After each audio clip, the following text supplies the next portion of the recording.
This is Business Talk, your business, your success. Sponsored by Take Action Business Coaching. The opinions expressed are those of the participants and may not be the views of the staff, advertisers, and owners of the station. Advice given is not intended to replace that of your business advisor. Now, let's get down to talking about your business, your success. This is Business Talk. Well, good afternoon. Here we are. Hi, Peg. Well, good afternoon. Good to be here, Pete. Yeah, this is Pete McDowell. And Peg Burley. And we are business coaches, and we have a firm here in Columbus. And Angie Haynes is one of our coaches, and also Michelle Calcasola. I like saying her last name. Calcasola. Calcasola. I love it. There you go. I love it. I don't know what part of Italy her husband is from, but... Yes. So coaching, just to give you some background, is if you've never been coached, well, it's really, I like how you say it, Pete. It's equivalent to a trainer, a physical trainer, right. A personal trainer. For your business. Exactly. So that we are going to get you farther. We're going to get you there faster. Right. And you're going to do it when, and along the way, you're going to be happier. You're going to have more time. And thinner. And you're going to make a lot of money because that's what we do. Guess Better what? looking. Yeah. And you know what? And thinner. Sometimes you're right.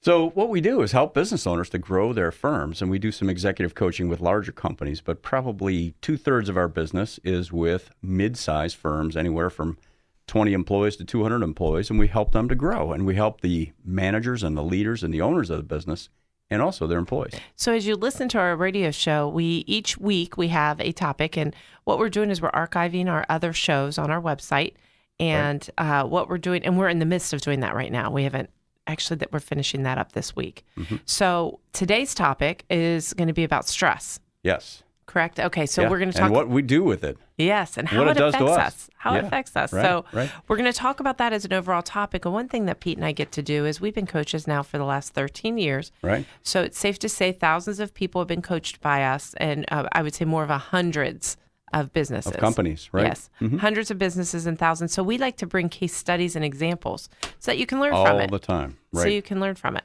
And we'd like to start with some good news because when you listen to the radio and the TV sometimes and read certain newspapers, you get a lot of what? Bad news. Bad news, man. That's you got what gets robberies ratings. and broken windows and all that kind of stuff. Well, one of the things that I stumbled on here is of course, the stock market is doing well, right?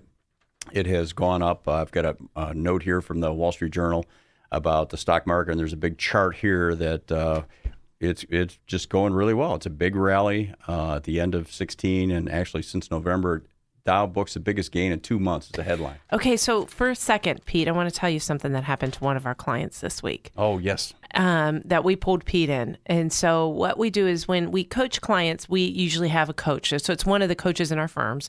And then that doesn't mean that that's your only coach. Usually not 2 or 3 of them. Right? Yes. But at that time, we can pull in another coach. So I had a gentleman, it's a client we were coaching in Michigan. Mm-hmm. And she said... Or Michigan, if you're Michigan, an Ohio State yes. fan.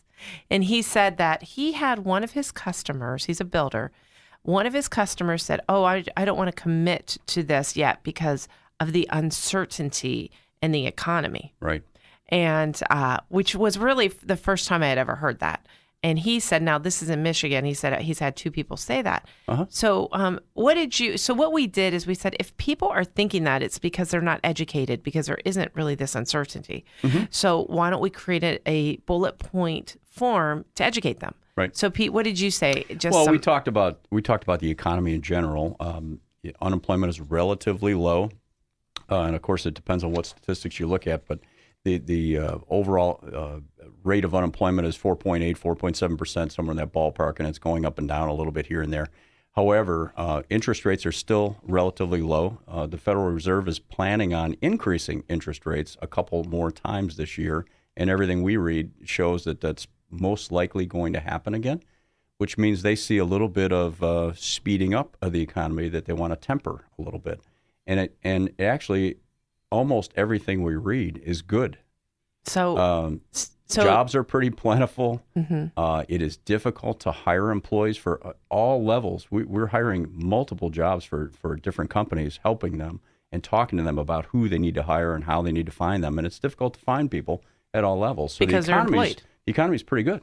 So just in case you've been hearing some of this, now that wasn't locally here in Columbus, but it was in Michigan. I thought it was an interesting comment, and only to be reflective of when Pete said that we were going to start with good news because there's negative news everywhere. That person probably was listening to negative news at the time. Yeah, fearful things. type. And we heard a lot more of it summer and fall of last year before the election. And now that it's over, okay, we should have a level of certainty of some kind that, hey, we've got a new administration in town. They're working on certain things. We know what those things are.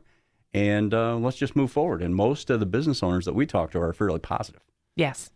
And one of the things that we saw in here is that, and this is a local company, Honda's profits. So Honda profit rises as airbag costs. They had a problem with airbags a year or two ago. And I actually had one of those on my Honda that inflated once That's years right. ago, right? I remember you getting in an accident. But it's very positive. They reported a 36% jump in profit for the latest quarter, Wow. which is huge. Local. And this is, again, what we're saying. This is good news.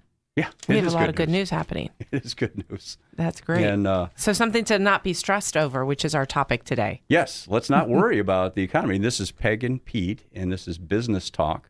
And I have another article here again from the Wall Street Journal. North American orders for new big rigs, so heavy trucks, hits the highest in 14 months, a sign that the trucking industry is prepared for a rebound in freight demand.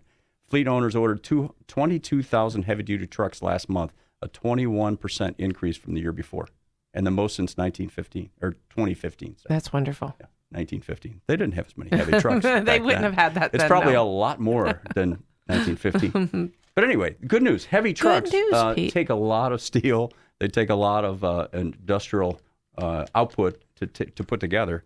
The other thing I thought was interesting, we saw something here in the news about the U.S. economy. How much of the world economy do you think the U.S. is responsible for? What percent? Yeah, Well, we know it's more than 10. it's probably more than 10. If I had to guess, I mean, am I ridiculous to say 60s to 70%?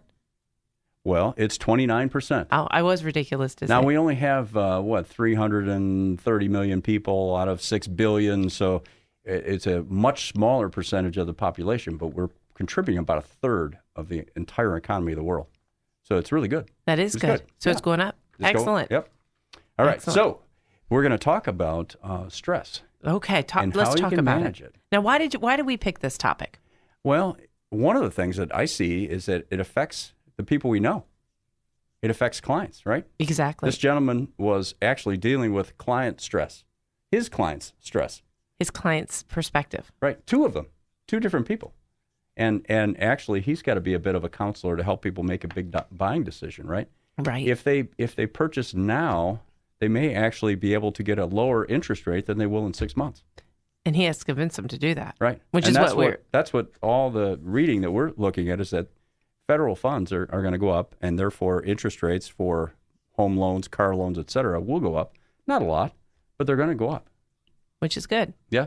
And if it can help them get through the stressful part of making a big decision, that's good for business, right? Exactly. And what we do with stress. So so often, if you think of your company as a manager or as a leader, as an owner, a lot of our decisions, if we're under stress, we may make the wrong decision because it puts us into an emotional state. Mm-hmm. And we want to make decisions based on fact, not emotion. So logic versus emotion. Exactly. So that's a key point there. And this one article that I have here, and again, this is out of the Wall Street Journal, it says stress benefit tied to upbeat mindset. You could have a lot of stress, but it's the mindset about stress that matters. So this is Aliyah Crum, a postdoctoral researcher at Columbia and an author of the study. Stress is usually portrayed as having negative health consequences, but in the end, it can aid in boosting your immune system. Well, you've heard that before in the health field of your attitude being so important in healing and how important positive and it thought can is. speed brain processing, even improving your memory from previous research. It can improve, you mean positive thought? Yeah. Okay. Yeah. Not And stress. Stress actually doesn't necessarily have to hurt you. It's about how you think about it, how you approach it, how you deal with it, how you manage it. Got it. Because we're all going to have some, right? Mm-hmm. We're all going to have to pay a bill. We're all going to have to figure out how do we not have the Philly cheesesteak for lunch and have that silly salad again. And that's stresses stressful. me out. That's stressful. Stressful. Or it could be this. it stresses you out to have the Philly cheese because you know that would be unhealthy. And you know that, boy, it felt good at the time, but Then it a month creates from stress. now, I got 2 Got more. it. Got it. Okay. This is Peg and Pete with Business Talk, and we are going to continue to talk about stress and how to deal with it and how you can help your employees with it and some of your customers. As we mentioned earlier, we have a client that has a couple of customers that are worried about making a buying decision. How do you help them with that? So when we return, we're going to give you some ideas, strategies. That's what coaching's all about, is giving you strategies, brainstorming, giving you action steps, sharing case studies of what other people have done to deal with stress, Yep. how to not only deal with it, but on the other side, benefit from it and be a better person and have a better outcome. Right. And how do you recognize it in others? How can you pick up the signs from other people that they're stressed, and how can you help them with it as well? Or even your kids. Your kids run into this too, right? Right. Test taking. Oh, that's Right. true. Okay, well, when we return, you're going to have all the answers because that's what we do, right, Pete? Because it's the answer.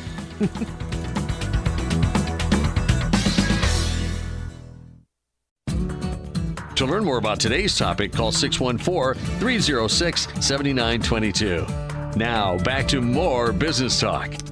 So we're talking about your business, and we're also talking about how you deal with the stress that you have from owning a business, from having employees, and having customers, and helping your customers deal with stress sometimes. Well, and this is Peg with Pete today, and we do have a coaching firm here locally in Columbus. We coach all over the U.S.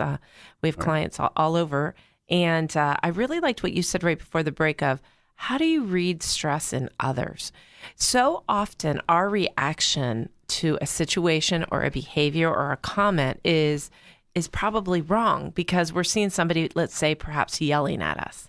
Or and that could be kids. When you said looking at kids, kids, yeah. And so there's a whole nother show. So as I know that's true. So as we're like, for example, you're in the break room. Here comes Holly. Holly's coming in. She's just hung up the phone with a customer. She's really upset, and she starts screaming that, "Look at this coffee! It's never, warm," or whatever it is that's in that break She's room. transferring that negative experience onto everything else or everybody else. Exactly. Okay. And then what sometimes we choose to react is, well, it's not my fault. What's wrong with this? And then we get sucked into that moment instead of taking a step back and recognizing, you know what? Why is it that they're reacting like this to something that's so small? That's not like Holly. It's taking those moments. Now, some of you, a lot of you, watched the Super Bowl, right? A couple weeks ago, yeah. You watched that game, and at the beginning, right at the beginning of the game, when they're playing the national anthem and they're focusing on individual players standing there, some of those guys, you can tell they are in a zone somewhere, and their brain is thinking about what I'm going to do, what I have to do, what I have to contribute. I mean, they're so focused. That stress is good stress, right? There can be good stress. And if you can channel that to say, you know what, I'm going to do my job. I'm Bill Belichick. I'm going to do my job. I'm going to block the way I'm supposed to block. I'm going to turn right when I'm supposed to turn right and do things correctly. Then if you focus on what you can do and what you can take control of, then it may actually help you. Right. To prepare yourself. And a lot of it is based on your mindset. If you have a positive mindset, then you're more likely to deal with stress better. So one of the things, going back to this article from this Aaliyah Crum from Columbia, said that I think we're beginning to realize that what goes on in our brain, like our mindset, can have some real biological consequences. So they can hurt you if you see it coming for a long time, but you also can get yourself focused and make a crucial shot in a basketball game. Your kids do this playing basketball. Right. Absolutely. So I guess there's two different ways we could talk about this. One is how you're dealing with it, and the other is the break room where you're trying to read it in someone else. Right? Yes, and then how do you help the other person? Right. If you're a leader, that's one of your jobs is to help other people deal with stressful situations. Right. Is there anything they want to talk about? Well, here's one strategy for you to work on. Depending on where you are, it's self-awareness is what you're saying. Yes. It's your ability to get out of your own head, to stop doing and thinking of only your tasks that are important to you and start noticing those around you. In fact, make this a strategy on Monday when you go to work. Take a moment to not write anything down when you're in a meeting. Just look at people. Read them. Be considerate. Oh, that's a good. Be really interested in what they're doing. Reading them. Focus. Reading even this. Here's another idea. We were coaching a company Pete and I were, and the company was doing well, but the employees weren't that happy. And so they brought us in to say, you know what, we have to adjust our culture. We need to help work on the team. So what we did is I said, okay, I want you to look out the window right now. And I want you to notice the people walking in from your building. Now, this gentleman who was the owner could see everybody walking in. I go, and I want you to look at their body language. How are they walking in? Are they skipping? Are they running? Are they drooping their shoulders? Are they huffing and puffing? Explain that. Did they pull under their parking spot backwards so Yes. they could get out faster?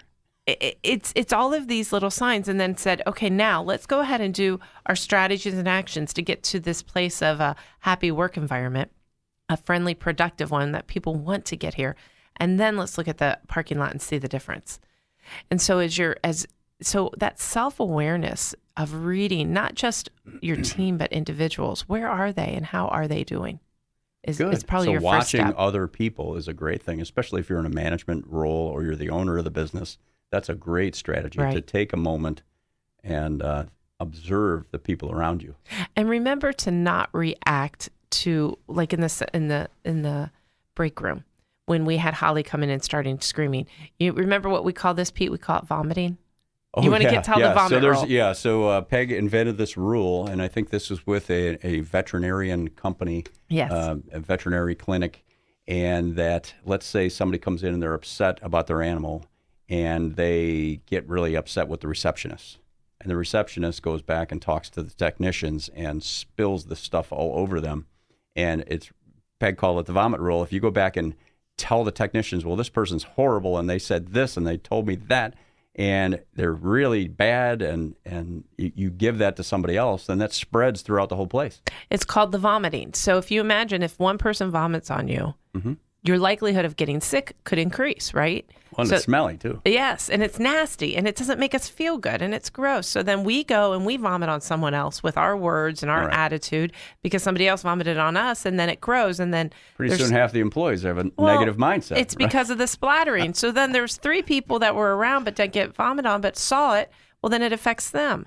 Right. So the no vomit rule is important with stress as well because it's how we handle stress and how we make sure that we absorb it. And so one rule hand it is back not out. to give it to others, if possible, right? Exactly. And if you walk into the break room and this person is upset about the temperature of the coffee, but you know it's really Holly. something else. It's about Holly.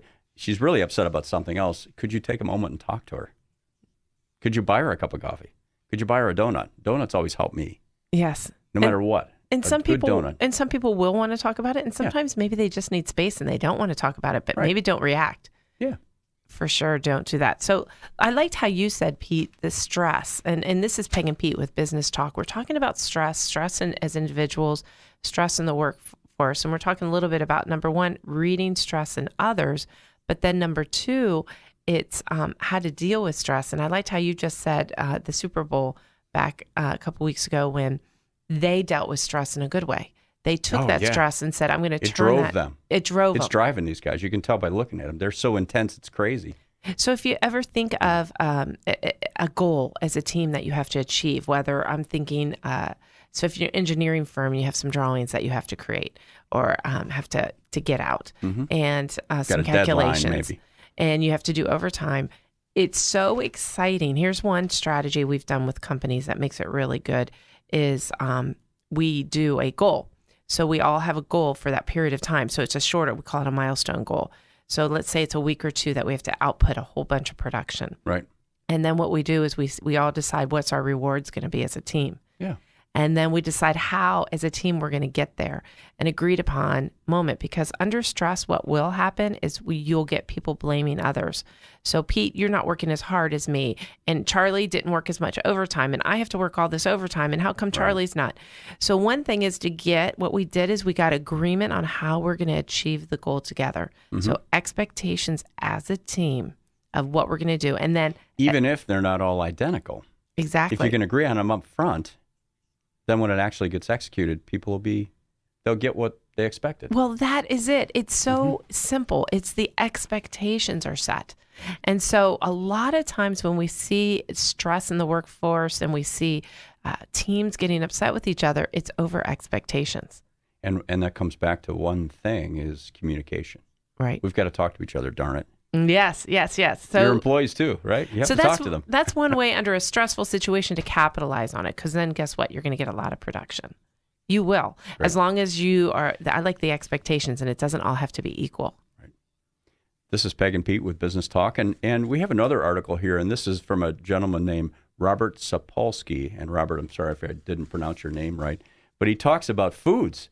And I was jokingly talking about a donut, right? Right. But they said that there are physiological reasons that people reach for fatty foods and foods with lots of carbohydrates. Well, now I got to hear this. And this is good stuff. Stress increases the release of endogenous opioids. So my favorite opioid is caffeine. You know, it's related. Mm-hmm. And, there are illegal substances that have opioids in them. We're not talking about them. But your body automatically looks for this kind of thing. This helps to account for the hugely reinforcing properties of junk food when you're under stress. That's why people go to junk food, is what you're saying. Yeah, stress activates a brain chemical called neuropeptide Y that can stimulate the craving for fat and sugar. So this is not a, oh boy, I'm a bad person kind of thing. Your brain is set up this way. So when I'm feeling stressed, it makes me want a donut or a sugary substance or potato chips. Yeah, it can. It said the most fundamental mechanism to explain this stress effect is that comfort food is, well, comforting. And at first demonstrated by Mary Dahlman and colleagues at the University of California, working with lab rats, fat and carbs stimulate reward systems in the brain, turning off the body's hormonal stress response. So it actually calms you down a little bit. Eating this stuff. Yeah. Well, interesting. So I want to eat. So I guess comfort food could be whoever. It's whoever is. Whatever food that comforts that person. So sometimes a salty snack might comfort one person where a sugary snack would comfort another. Yeah. They're just saying as human beings, we're kind of wired for that type of food. So fat and carbs. Okay. It's a natural response. So you might want to plan ahead and say, hey, I need to have that bottle of water sitting next to me, or my almonds or my carrot sticks, and reach for those first. But your impulse is going to be to go get that Snickers bar and a Coke. Does it help? When you do it says it calms them down. Oh, yeah. It calms you down. It turns off the body's hormonal stress response. So the natural response is this release of hormones, and the food counteracts it. Well, what's interesting is I was working with a client. That's funny that you bring this up. I was working with a client, and they're in the midst of as when a company grows, and if you're one of these companies that grows a lot, which we work with a lot of companies growing at a fast pace, right, because it's stressing their team, it's stressing their hiring practices, it's stressing their systems.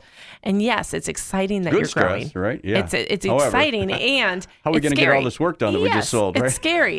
And how do we do it in a way that makes everybody happy? Right. Which is, the most important thing. But it was interesting because as she was eating poorly, she said, I don't have time to worry about eating right now. I got to get through this. And so probably what she was doing is turning towards that to comfort her from the stress. And it's that balance between short-term gain and long-term pain, right? If we can avoid eating bad things, hopefully it'll help us with our health down the road. So we got to watch out for it a little bit. And it's natural. It's not because you're not tough or you're not disciplined.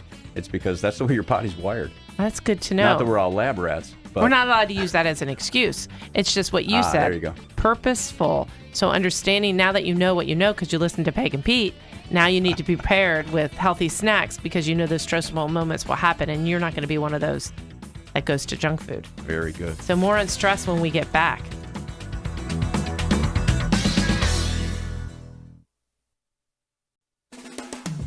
Could your business use some help? Call 614-306-7922 to schedule your coaching session. 614-306-7922. Now, here's more business talk. All right. Well, we've been talking about stress and some of the reasons that we go have a Snickers bar, or I'm not recommending that, or a Milky Way or a Coke or something when you're under stress. It's a natural response.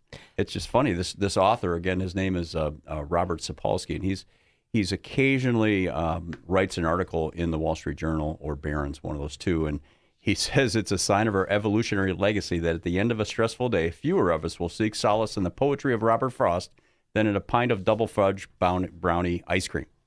That's just a fact. No, it's So- funny because we were bringing up all this snack food, and I got to tell Are you, you I'm getting hungry. All right. Awesome. Just the talking about ice cream and cookies and cookies potato and- chips, because I am being junk free for now. I'm on my second week of no junk Holy food, cow. of healthiness, and it's interesting how you crave it when you don't have it. And right now, is it stressful sometimes? Not eating what you habitually ate in the past? Well, Is and it- it's is it- stressful planning because you have to eat differently. So you have to plan differently, which means you have to be purposeful. Yeah. It's not grabbing anymore. It's Yeah. purposeful eating. And if I can encourage anybody to just use that, just purposeful eating, meaning I'm not going to grab Thinking crackers. ahead a little bit. Yes, Okay. because it's there. I'm going to plan. And I think that is the secret to healthy lifestyle. No, that's good. And That's good. it's difficult because it's a habit. One of the things that Peg and I, Michelle and Angie get to do is to work with people on habits. Yes. And if you can create a positive habit here or there, it is a huge benefit. I mean, our life is a collection of habits, right? Well, it's funny you said that, And, Pete, because we were with a client that we had just engaged. And so how we work as business coaches is you first come in and we taught you on the phone first, and then we say, okay, do you want to meet? And then we figure out we coach any size business, any area. Right. We figure out and customize a program that's affordable for the people so that we can be there long term, not 1 week. And so it's a long-term it's a long-term arrangement. And so I went to this one gal, we'll call her Susie. And Susie Not and Holly. Susie was increasing her leadership skills. Her business is doing really well. She's ready to just really we call it turn up the volume. Mm-hmm. So I'm working with Susie, and Susie had some things that she wanted to adjust to get to the next level. And I said, I can tell you what we're going to do. We're Yeah. going to give you some strategies. One is you're going to listen to your team.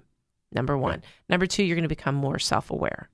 Number three is we're gonna adjust your meetings and your styles of communication. Okay. Number four is we're gonna work with your other This leadership is after teams. doing a little analysis, Yes. talking to her. Right. Yeah. This is after the analysis. This is some of the things, and then we're gonna work with your managers. Gotcha. And so there's no doubt, Susie, you're gonna catch on really quickly. You're very smart. You've done this. You're a big reader. We're gonna get this moving. And after a month, you're gonna say, I got it. Now, No, everything's fine. right? everything's fine. It's all fixed. It's not about what to do. It's first of all knowing how to do it, right? Mm-hmm. A lot of people don't know how. So once we show you how, it's about making it a habit. right. And that's a different strategy of how do we make it a habit and how do we change perception in others Mm-hmm.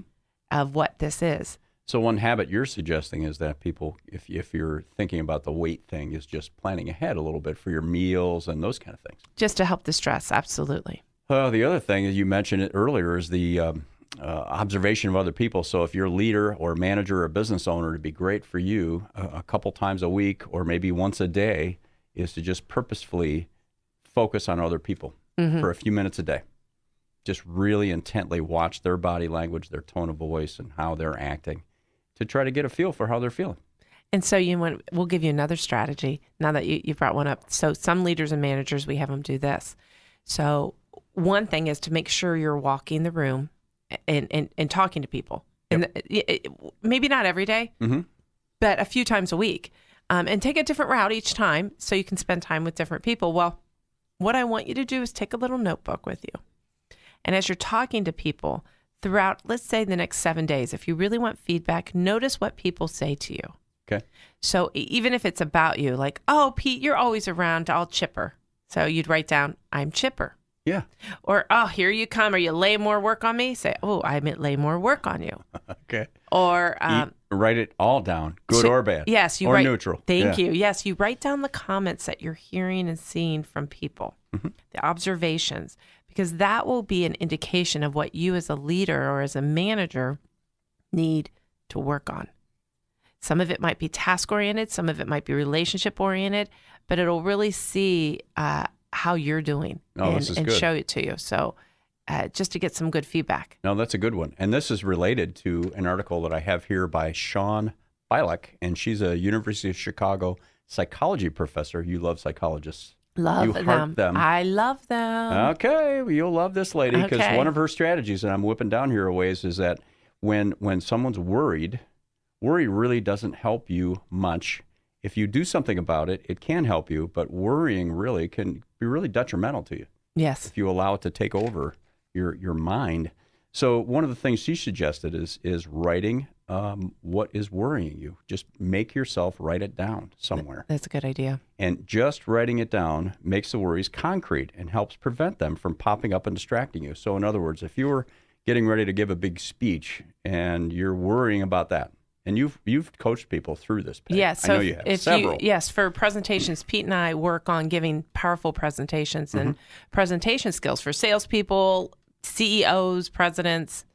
So a great question Peg may ask this person who's going to be doing this presenting in front of a couple hundred people is, what are you worried about? Well, I'm worried about them thinking that you fill in the blank, or thinking that I don't know enough about this area, or whatever it happens to be. Or I'm worried about the questions they might throw at me.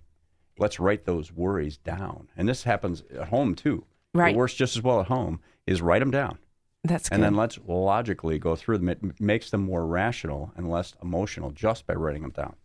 And really, there is a strategy of what you go through to stop stress. Just you have to ask yourself these questions.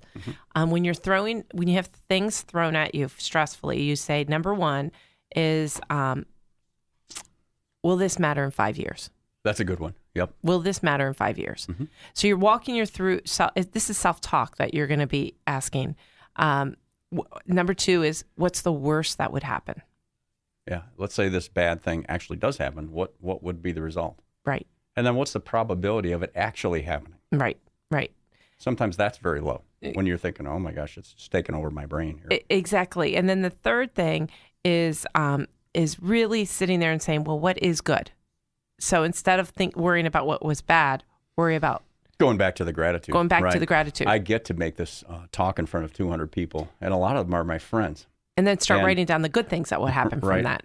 The other things that this, again, this is University of Chicago psychologist Sean Bellick, and she suggests if you're having a stressful time or you're worrying or you can't concentrate because you're worrying about something at home, is get up and take a walk. And I've done this before. We do this occasionally. You just get up and take a walk.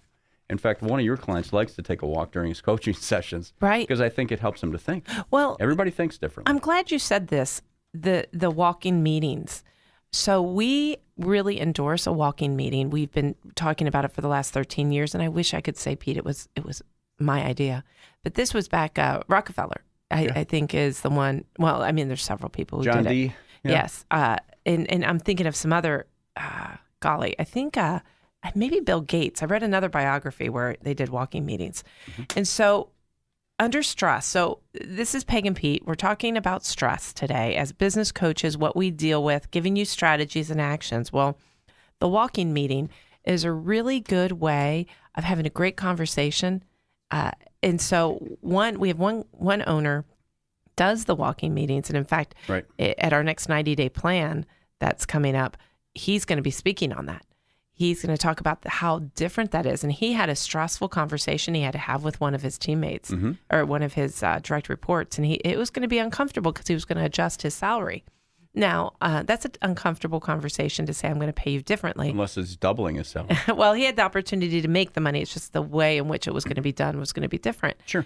And the walking meeting was the perfect way to get out and just talk and to not feel confined. And it allows your creativity and it helps deal with stress. And it helps him deal with stress. So that's another strategy you can use for your team. That's great. Yes. And again, this author is suggesting that if you do get stressed or you can't concentrate, just get up and walk around. And if you start thinking about recognizing the signs that you have about when you're getting stressed, so it could be your heart's racing, your cheeks get flushed, those kind of things. You can recognize your own signals and know when it's time to take a break or go talk to a friend or go take a walk. Right. It's going back to, I think what we said at the beginning is it starts with some self-awareness of yourself and others. And some of this material is coming out of a book called How the Body Knows Its Mind. And it discusses what scientists have learned about the influence of body movement on brain activity. And there actually can be some really positive results from that. We all know that from sports. Right. You're an athlete. When you are dribbling down the court and going really fast, you get excited, right? Right, exactly. And there's positive energy there. So, and we'll talk when we come back a little bit more about how this stress affects the workplace and how you can help the people around you to deal with it. So you'll have actions and strategies to apply right away after listening to the rest of our show. Awesome.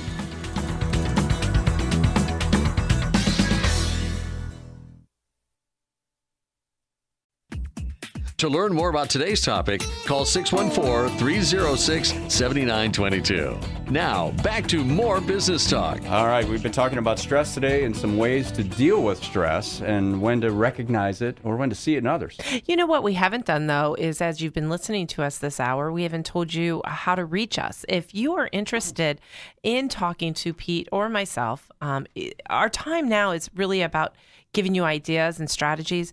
Really, coaching is all about the education of it, which we're doing now. But the other parts, the application, how do I apply it and making sure you do it is part of the coaching process. Right. If you'd like to talk to Pete or I, why don't we give them your number, Pete? Sure, it's 614-306-7922. Again, it's Pete McDowell or Peg Burley at 614-306-7922. And we've been talking about stress, and there's this book called How the Body Knows Its Mind.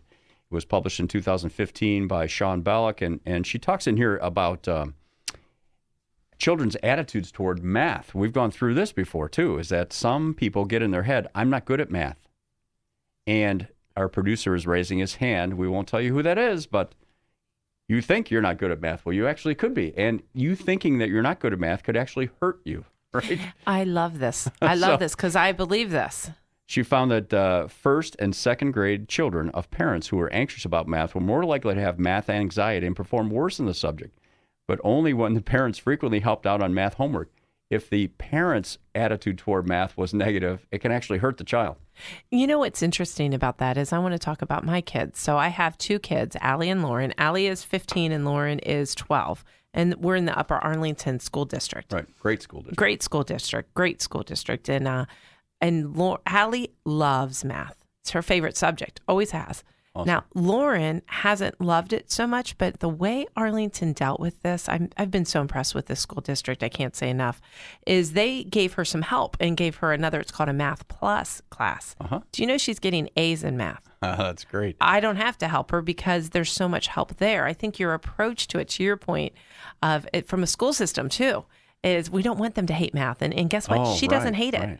And I think that's a lot to Upper Arlington too, the school district. The approach is different than it was when, at least when I was in school. It was, here's how we're teaching it. Mm-hmm. Hopefully all of you sitting out there get it the way we're teaching it. Mm-hmm. And we're not changing how we're teaching it, so you better get with it, dude. But that can create stress in the workplace. Yeah. And then that if you've ever been that parent and that child yelling at each other, I don't know what it is. And how many parents I don't know either. Now, Pete, you were close to being a math major. You're Mr. Math guy. Yeah. And you could not help our kids because it's taught differently. Oh, yeah, definitely. The way they taught it then is different. Yeah, so it's nice that the school system can create a lot of support so you don't have to be in that bind. Well, and again, this relates to business ownership, is that as a leader, you've got to figure out how to reach your employees, not tell everybody the same thing in the same way. You have to adjust. And right? I love that. That's very important, is to adjust. You know, the other example she uses in here, and this is University of Chicago professor Sean Belloc, and she found that people were making just about anything less stressful a high-stakes activity. Some of the greatest jokes are on the Olympic stage, but they can also happen when you can't say anything eloquently, when you want to say something in a meeting and you can't say it. You can't spit it out, and after the meeting you go, oh, this is what I wanted to say, I couldn't think of it. Yes. So you've got to figure out how to be calm and keep your logical part of your brain working. And that's a lot of self-talk, too, of calming yourself down. Yep. And there are techniques for that. Yeah, if you're getting ready for an event, her biggest suggestion here is to write down worries before an event. And it'll actually calm you down a little bit. Well, and it's interesting. One time we were, Pete and I were traveling. We also do speaking engagements. So if you're looking to get your team together and you need an hour or two alignment, Pete and I come in and we work with teams. And we pick a topic. Yes, right? We pick a topic based on what your needs are and your results. And it's a training. So we do training as well as coaching and training session. We were doing this training session on how to present. And these were people that would go out and present in front of people. And we had such fun with it because we ended up Oh, Pete, you weren't in the room because you were in the other room.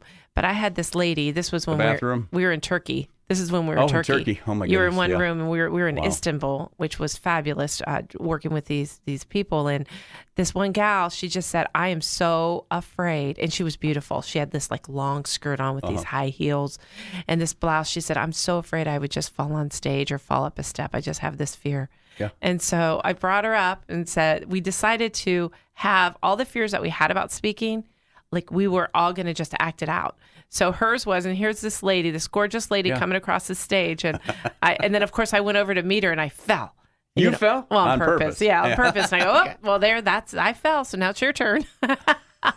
And she fell, and I said, well, was that so bad? And of course, it wasn't. And so we had everyone, like, and somebody was afraid of Act out their fears. That's like great. one person was afraid that, what if the audience all hates what I say? And then they got up and everybody started booing and hissing, and that we're like, really, are they going to be doing that? Because most people are, it's in your head. Right. They want you to succeed. They do. They do. So we had one person try and freeze. Just everything that you're afraid of, just go up and do it. And is it really that bad? Right, and just walking into those rooms. Now we were there maybe six years ago, something like that. It's been quite a while. God, it seems like yesterday. And Chuck, our friend from Colorado, and Peg and I went out there, and when we got there, we realized we're in 3 separate rooms. We all had our own material we're going to present. We walk into the room, and I remember walking into my room, and there are a couple guys come up, and they're putting a mic on you and a transmitter and this and that. And we're used to that. And then I look in the room, and there's a cameraman in each of the 4 corners. One person on one camera in every corner, so there's 4 people there. Then in the back of the room, there's one of those aluminum boxes that you see in a parking lot with windows, and there's 2 interpreters inside the box. Because nobody in the audience speaks English, except for the person who escorted me into the room. Nobody speaks any English. I'm like, oh my gosh, here we go. And there's a stage, so you walk up on the stage. And then it's like, okay, it's 8 o'clock in the morning. Click, go. Start talking. And then the hardest part is if you've never been in a situation where you're being translated, which I had not, I did not realize the delay. So as we're talking, I would tell a joke, and then everybody'd laugh like 20 seconds later. So you've got to slow down a little bit. Talk about stressful. Yeah. Talk about stressful. That's why they have 2 interpreters, because one person, they just can't keep up with you. Well, and especially with me, they got really, they got on me a bit. They pulled me aside and said, you talk way too fast, sister.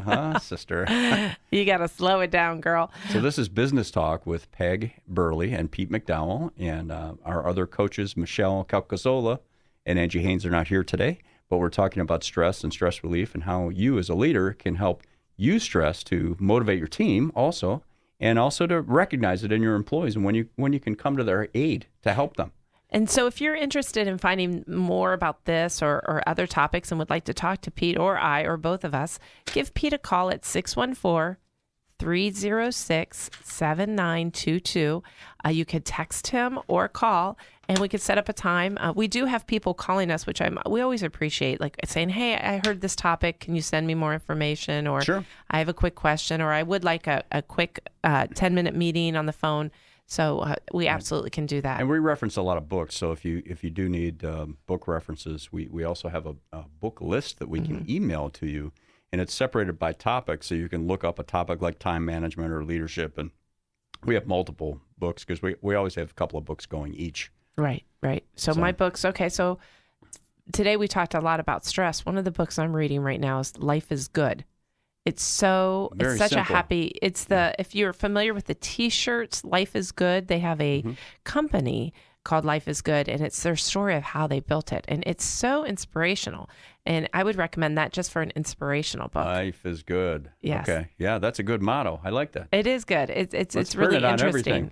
Yeah, I guess that's been done already. Oh. Gotcha. And then you're reading a book, Pete, on sales, correct? Right.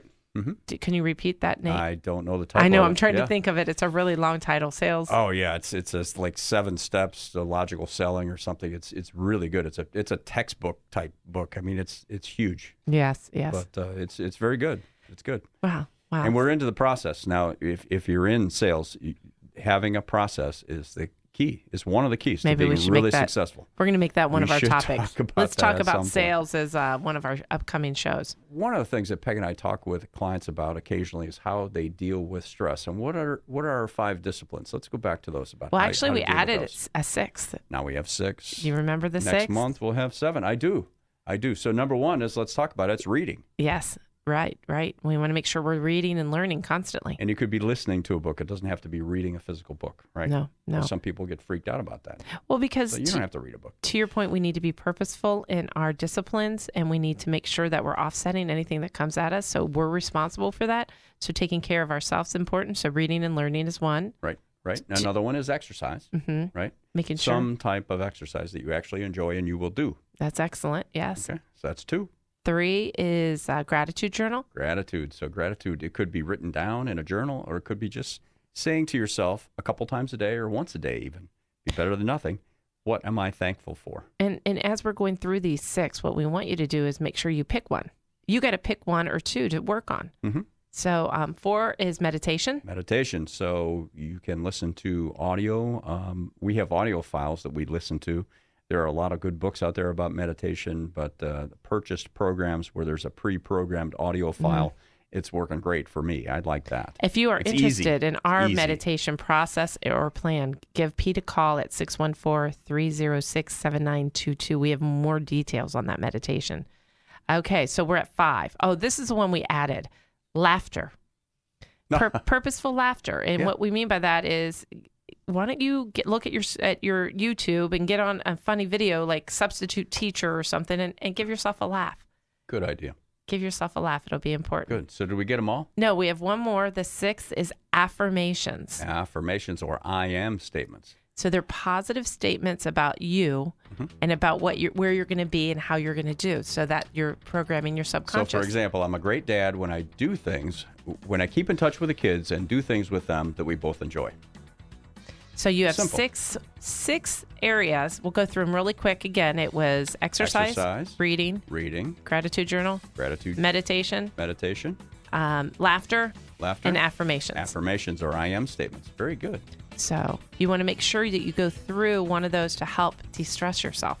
Right, because as a leader of your company or a manager in your company, you're responsible for the well-being of your employees and your subcontractors, your suppliers, to the extent that you can.